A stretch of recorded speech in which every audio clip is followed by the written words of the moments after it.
Hi everybody, so this is just a quick what do we know so far video on the Civil War. Now, historically, we are literally flying through time. The Civil War is about 4 years long, and we are squishing it down to 2 weeks worth of online lessons, which is realistically probably less than 2 hours. So we are just like skimming the details, barely touching any of the information. So, what do we know so far? We know the three causes of the Civil War. The first of which is, of course, slavery. The North does not like it, and the South relies on it heavily. Second cause is popular sovereignty, or where people get to control their state. The states have rights. It's a smaller national government, whereas the North really wants a national government, wants a strong country, wants a very unified country. The last cause of the Civil War is this guy right here getting elected, Mr. Abraham Lincoln.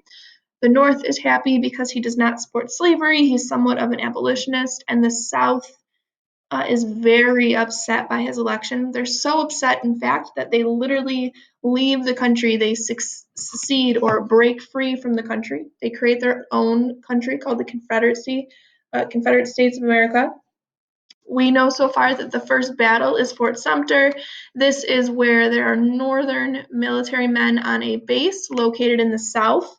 The South wants them gone, but the North refuses to leave.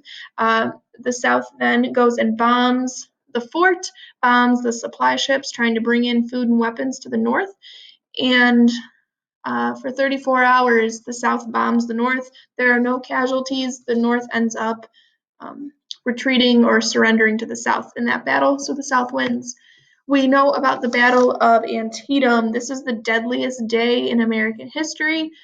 Single day battle, it was 12 hours, and nearly 23,000 people had died in just this one battle. We also know about the Emancipation Proclamation.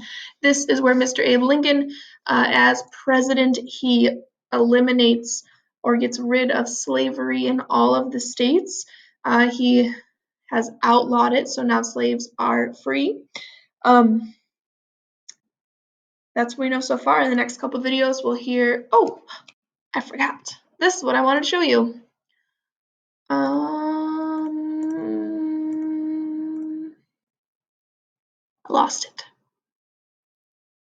Don't you hate when technology doesn't work? This.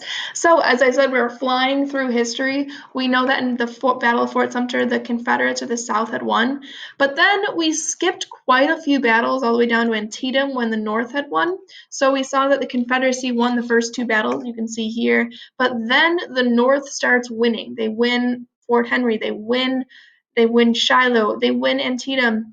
And we're going to keep flying through history and get down to Gettysburg today, where the North wins. You can see the South had an early set of victories, but then the North, boom, boom, boom, boom, boom, boom, really starts winning a lot of the battles.